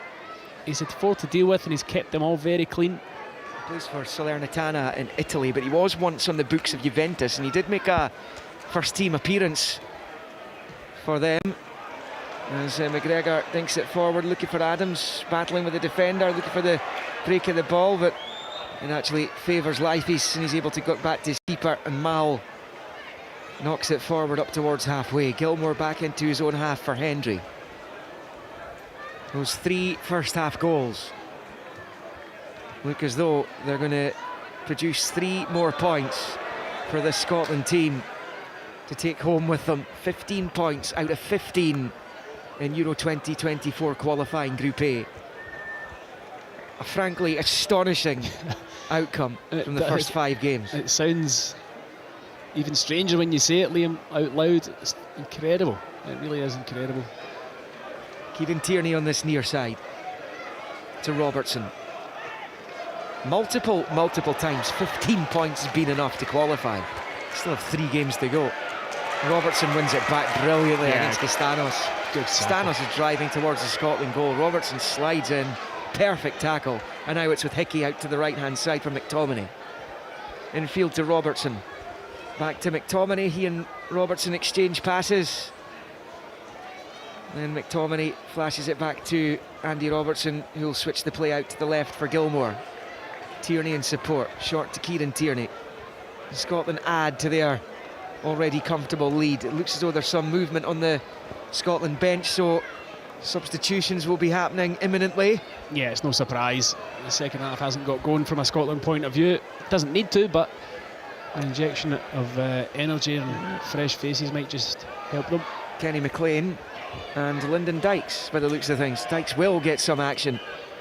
Tierney forward to Adams and back to Robertson. Still around about the halfway line. He goes back to Tierney inside his own half, and he goes back to Hendry.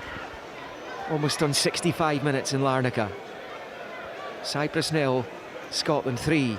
Coverage to come on Tuesday of Scotland-England in that anniversary friendly at Hampden.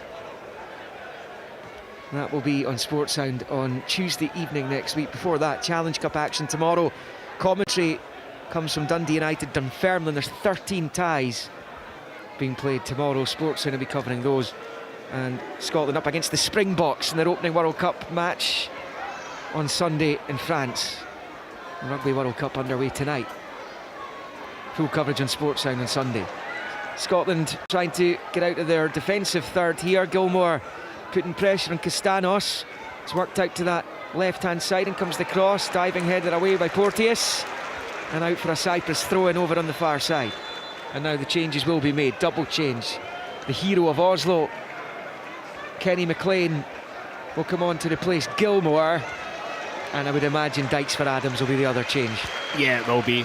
It's been a frustrating night for Che Adams. They'd love to get a goal. He's not really had that many sniffs. 1.5 chance, probably should have shot earlier. Billy Gilmore's put a shift in, done well enough. It's going to be interesting, isn't it, to see what Steve Clarke's starting 11 is for the England match on Tuesday. Does he just stick with the team that served him so well in these qualifying matches, or does he try and mix things up, knowing it's just a friendly, but also bearing in mind who the opposition are, yes, and what an right. expectant Hampden Parker to be wanting to see? It's a kind of hard one to call, that, Liam. You wonder whether he would give opportunities to players that have maybe not had as much game time under him, given that it is a friendly. However, he doesn't normally really deviate from the team that he picks. Is usually his strongest sort of side. Maybe one change here and there, but never really ever seen him make wholesale changes for a game. It's appointed as well that Off the Ball's on tonight, 10:30 this evening, once Sports Sound's done, once we get the post-match reaction from here in Larnaca, where Scotland lead this game 3-0 into the final quarter, just about.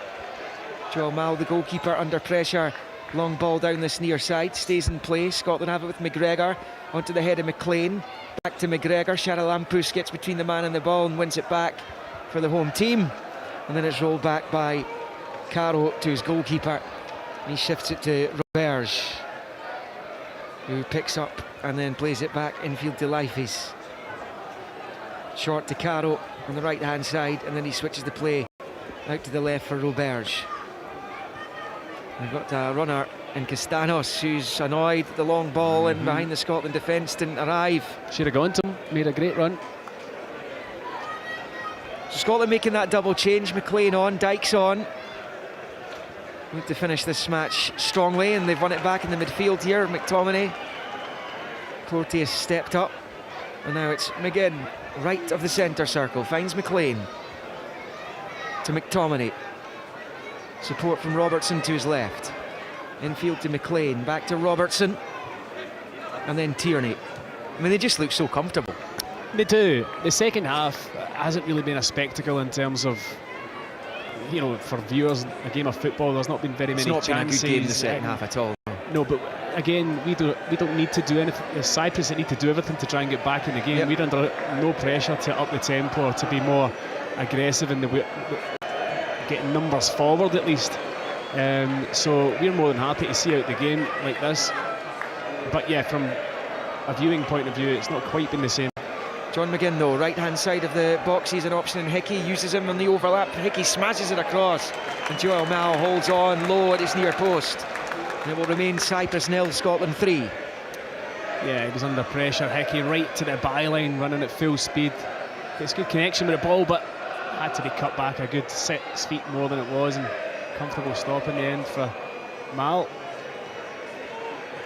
So late in the evening, the Scotland fans will be hoping there's some open late tavernas tonight. I think they'll have bought their carryouts already, Liam. I think so. They'll have probably been on it since 11 o'clock this morning anyway, so it might be time to just go to bed before they travel home tomorrow. It's a long day in the sunshine. That is. Free kick Scotland, right of the centre circle. John McGinn over it. Charalampus wasn't getting out of his way. In the end, it's McGregor who takes it. He plays it to the right for Hickey. Heading towards the final 20 here. Porteous. Porteous goes back to Hendry. To McGregor. To Hendry. First time to his left for Tierney. Tierney on the turn. Back facing his own goal. Slips it in field to McGregor. Just inside the centre circle. It is the Celtic captain. Forward to McLean. And back to Hendry and out to Porteous.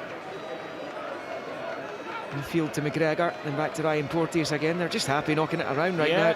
Yeah, just keeping possession. Jack Hendry short to Tierney. Tierney forward to McTominay. McTominay's got Robertson ahead of him. He's also got Kenny McLean in support. It's rolled to Kenny McLean. Left ball with the 18. Now he's level with the penalty spot. Short left foot ball infield to Robertson. Back to McLean. Infield to Robertson again and back to Tierney. Tierney infield to McGregor. McGregor then with the left foot. Rolls it low out to McLean. Takes a touch, then crosses the ball in. It's a good one as well. Dykes goes to attack it. The defender gets there first though. And they're able to bundle it clear through Caro. Tierney plays it forward again. Dykes, nobody near him for a second there. Slips it to his left for Robertson across the face of goal. And it will go out of play on the far side, but I think the flag's gone up anyway. And that will be a Cyprus ball. 71 played, Cyprus 0, Scotland 3. Maybe just a wee indication there of Lyndon Dykes not being quite up to match speed, because when he received that ball, he was in acres of space at the edge of the 18, and normally you'd see him drive in and get a shot off, but it wasn't his first thought. Lays it into Robertson, who flashed that across the face. McTominay again busting himself to get in there, tried to get another goal, but ultimately offside in the end. Yeah, McTominay's goal stats are up there with some of the best strikers in the European qualifiers. Absolutely outstanding. 6 in 5 matches, 7 all told for his country now. It's back with Joel Mal, who plays it short to the left for Roberge. Infield, it goes to Leifis, then out to the right for Caro. It's not been played at a great pace, has to be said. Cyprus don't look as though they're interested in getting back into this game. Castanos perhaps accepted. Maybe because it's 11 o'clock at night, Liam. There's that. Something to do with it. There is Porteous, back to Hendry. And then short to his left for Tierney. Tierney then goes back to Jack Hendry, and then to Gunn. Desperate for another clean sheet. It'll be 4 and 5 for him since coming in as Scotland #1. Gunn gets it back, first time with the right foot. That's going to go out for a throw-in over on that far side. Didn't go out. Stayed in. Yep. Yeah, it did. So Cyprus have it, and it's Leifis short to his right, and it's Caro to Kyriakou in the midfield, under pressure from Tierney. Kyriakou looking for an option ahead. He's asking too much of Pitas. Gunn comes out of his box, and it's a little nonchalant cushion header to Robertson, who finds McLean, and now Tierney. Tierney steps back. Kyriakou's gone down, and we're near the ball, so I think he's looking for the referee to stop the game, but the ref's letting it go. It's head knocks. That's when you stop the game. Yeah. And obviously, if someone suffered clearly a serious ailment, as Hickey picks up, rolls it back to McGregor, and into his own half for Porteous. Porteous then to the left of the centre circle for McTominay. McTominay, Robertson on the touchline, goes back in field to McGregor, and then out to the right for Hickey. McGinn makes the move ahead of him. Hickey passing it to McGinn. McGinn on the turn on that right-hand side up against Correa. Short ball to Hickey. Passes it to McGregor. Squares it infield for McLean, who sweeps it to Tierney. Rolls it to the left of the box here for Robertson. Infield to McTominay. It's left of the D. Tried to squeeze it through to Dykes. Comes off the defender. Does find Dykes. Now Robertson. McTominay! Oh, it's off the post! Fabulous effort. He's done everything right there. It bent round the goalkeeper and bounced back off the goal frame when it looked as though it was going to nestle in the net for his latest goal for his country. It stays Cyprus 0, Scotland 3 on 74.5. He's so unlucky. He really is. It's a brilliant effort. Curled it right past the goalkeeper, thinking it's going to nestle in the bottom corner. Comes back off the frame of the post, but the build-up to that actual eventual shot was brilliant from Scotland. 20-pass build-up leading to that shot for McTominay. Finally, something to talk about in this second half, Liam. That's as close, I think, as Scotland have gone to scoring another one in this second half. It's back with Joel Mal, who clips it forward. Underneath it is Castanos. Robertson gets between the man and the ball and manages to find McLean as well, who goes back into his own half for Tierney. Short to Kenny McLean. Took that goal in Oslo just fabulously well, and his weaker foot as well, and he's just been sent crashing to the ground there, and it's a free kick, and it's surely going to be a yellow card as well for Michaelis Ioannou, who was sent off at Hampden for 2 bookings on Matchday 1. Yeah, I mean, he was right through the back. I don't think he's been, does he? No, I mean, I wonder whether he thinks he got a bit of the ball, but he comes way through the player. It's a really dangerous tackle. Kenny McLean thankfully back up on his feet, but yeah, it was not a pretty challenge, that's for sure. Cyprus are going to make a change shortly. It's scissors, isn't it? Yeah. You see replays of it. Cyprus going to make a change. Familiar face, Alex Gogic of St Mirren. Is it going to be a double change? Not sure a centre half's what they're requiring right now, Cyprus, but he can play in the midfield as well, obviously, can't he? As Robertson takes the free kick, bends it into the box, flicked away, breaks to McGinn at the edge of the area. He catches it on the volley, but it goes over the bar. and it will remain 3-0 to the Scots on 76.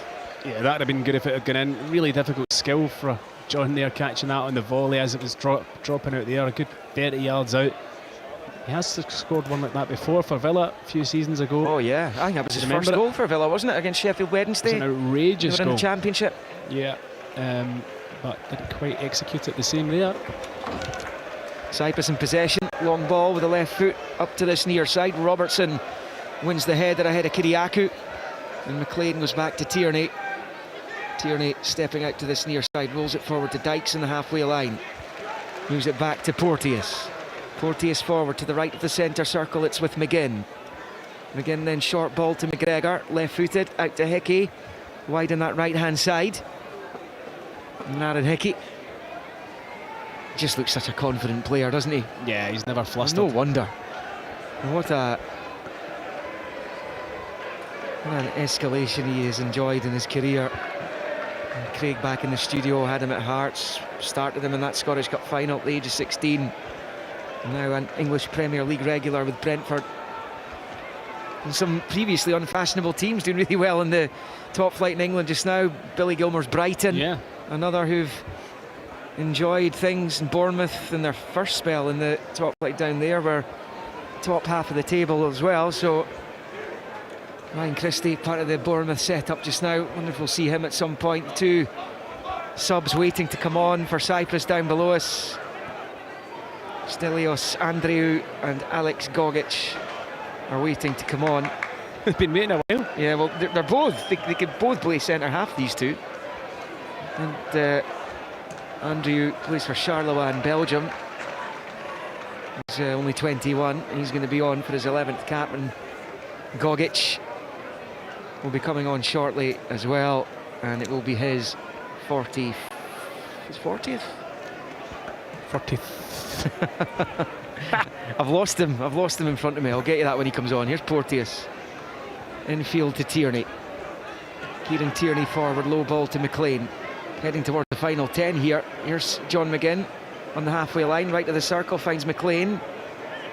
And McLean looking for a teammate, eventually settles for playing it out wide right for Hickey. Hickey goes back to McLean, and then into his own half for Porteous.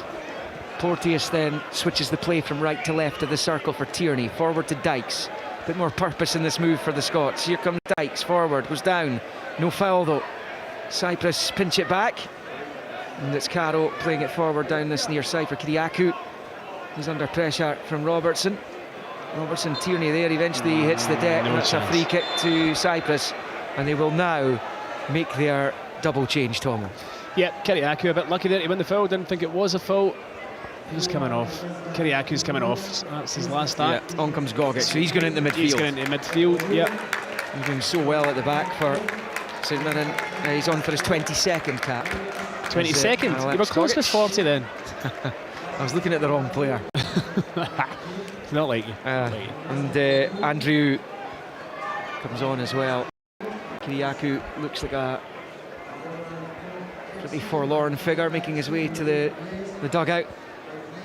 Yeah, I mean, the second half's been slightly better in terms of defensively for Cyprus, but they haven't offered a threat at all. It's been a tepid second half, but it doesn't matter for Scotland. They're 3-0 up, and they're cruising to victory here. Cruise control, that's what this is. We hit 80 minutes. Pretty much, Liam. Yeah, I would agree with that. The old autopilot's been switched on, and to be fair, you know, as I said earlier, they don't need to go and chase this game. It was all about Cyprus, what they had to do. They've offered nothing to the game at all. And the game was won, the job was done in the first half. Cyprus off to Spain next week, but the game you want to keep your eye on Tuesday, apart from Scotland, England at Hampden, is the one at the Ullevål in Oslo. Norway taking on Georgia.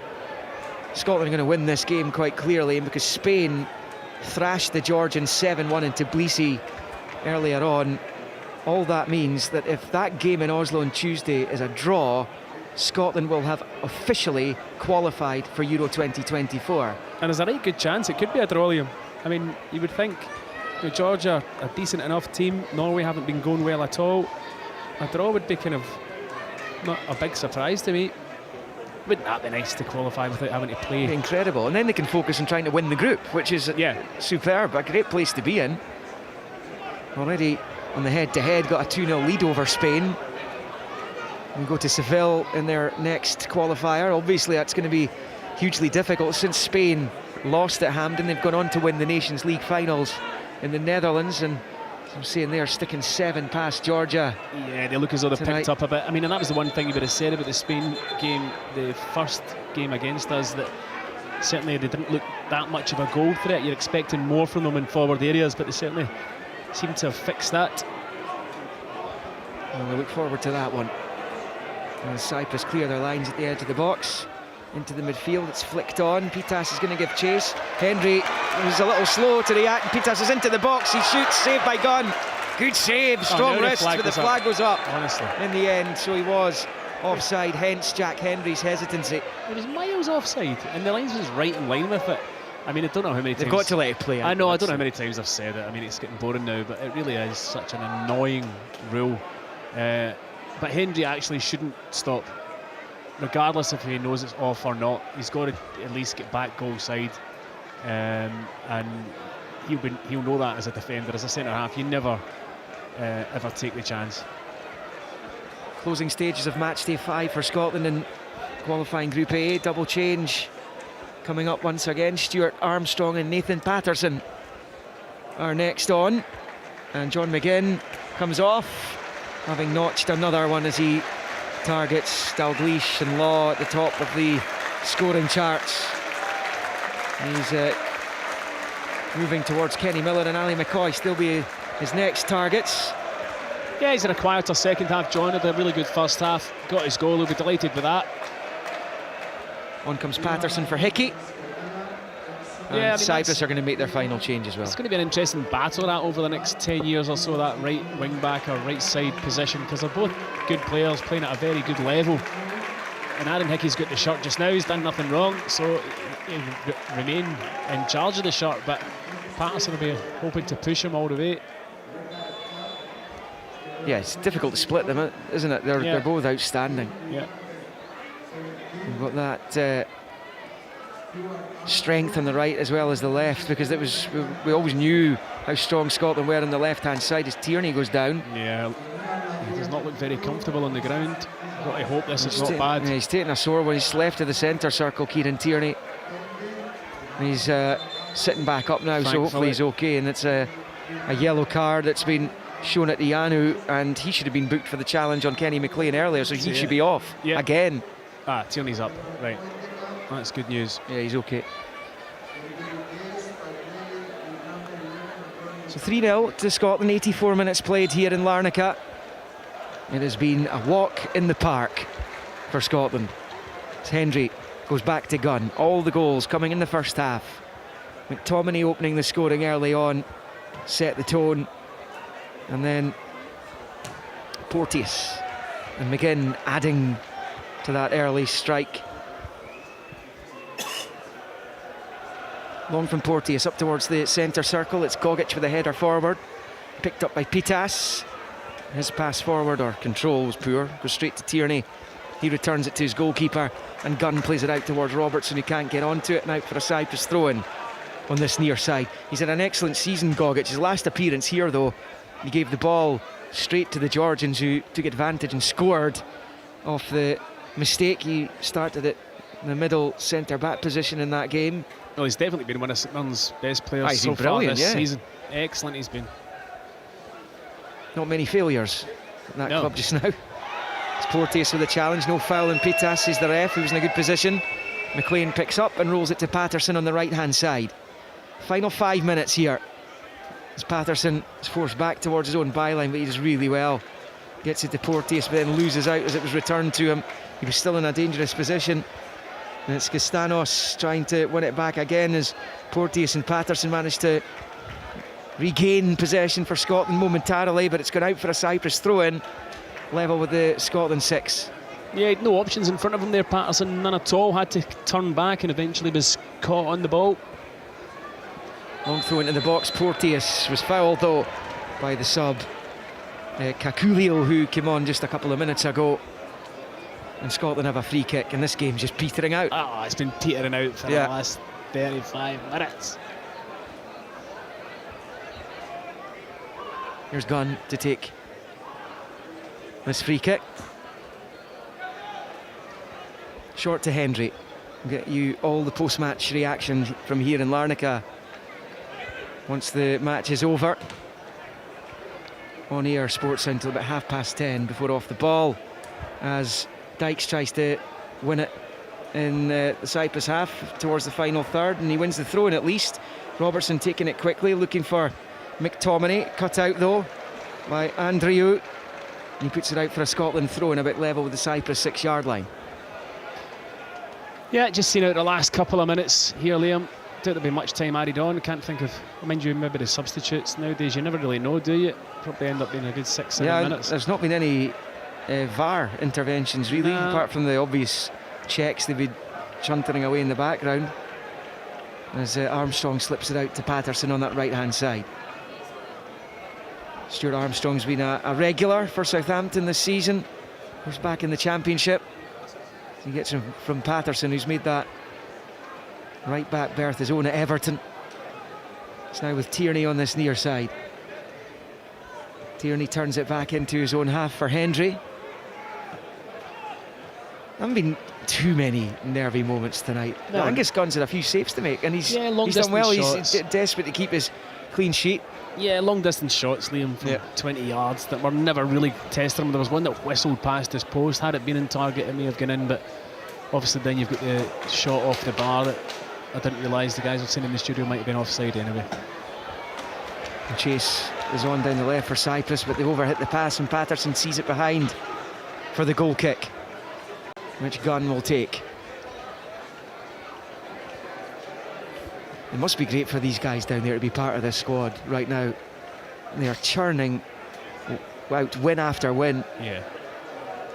McTominay's strong, really good play by Scott McTominay as he held off the defender, but Lifeface comes to help out Carroll. He'll roll it back to the edge of his own box. And then Roberge finds Lifeface back to Roberge at the edge of his own box. And out to that left-hand side. He goes for the Cypriots. Correa with the long ball forward, but cut out by Porteous. Now Patterson looks up, long looking for McTominay, takes it down in behind the defender, but it just gets away from him. He was offside. Miles off. In any case, as we move towards minute 90 here in Larnaca, Cyprus 0, Scotland 3. I'll not be that disappointed when this game ends. I have to say the second half's not really kept me on the edge of my terrible. Not on the edge of my seat, Liam. I'll replay it as I'm trying to get to sleep back at the team, back at the hotel. It's been terrible, but who cares? I know, listen, it's all about, and you've come away to an away venue. All right, I was expecting us to win the game. We got the job done in the first half. Second half was always going to be one of those where it's either stays the same or we go on and win it 5-0. You know, and it's unfortunately for us watching it, it's gone the other way. But no, I suppose in summary, it's been a great night for Scotland. So who cares what the second half was like? Scott McTominay coming off. The Scotland supporters giving him a warm round of applause as Ryan Christie comes on to replace him. Another excellent performance by McTominay, particularly in that second half. He's such a threat. First half, yeah, first half. The first half, yeah. Yeah, it was outstanding. It really was. Best player in the first half. Ryan Christie on for his 40th cap. As Tierney picks up on the near side, deep inside his own half. McLean picks up at the edge of the box, back to Hendry, now to Porteous. 3 minutes have been added on at the end. And the Scotland players and supporters will be able to celebrate yet another win. As Porteous plays it short to Callum McGregor. Out to the right for Stuart Armstrong. Down the touchline he goes, infield to Christie. And Correa will win it back for Cyprus, takes it into his own box, short to Lifeface, forward to Gogic, who steps away from McLean. Gogic out to that left-hand side, picked up by Kakulio, and then out for a throw-in to Cyprus, about level with the edge of the centre circle in the Scotland half. It's not back the way to Correa, and then infield to Roberge. Now Lifeface just outside the centre circle. He walks up towards Dykes and then passes it out to this near side. And it's picked up by Carroll, and infield to Gogic. Back to Carroll and then back to his goalkeeper. And it will be slipped forward by Joel Mal to the left for Roberge. And Scotland fans singing they're going to Germany, and yes, they will be going to Germany. There's no way, surely, that there could be any kind of collapse that's going to see them not qualify for this tournament. No, not for me, Liam. I think it's safe to say we'll be at the Euros next summer.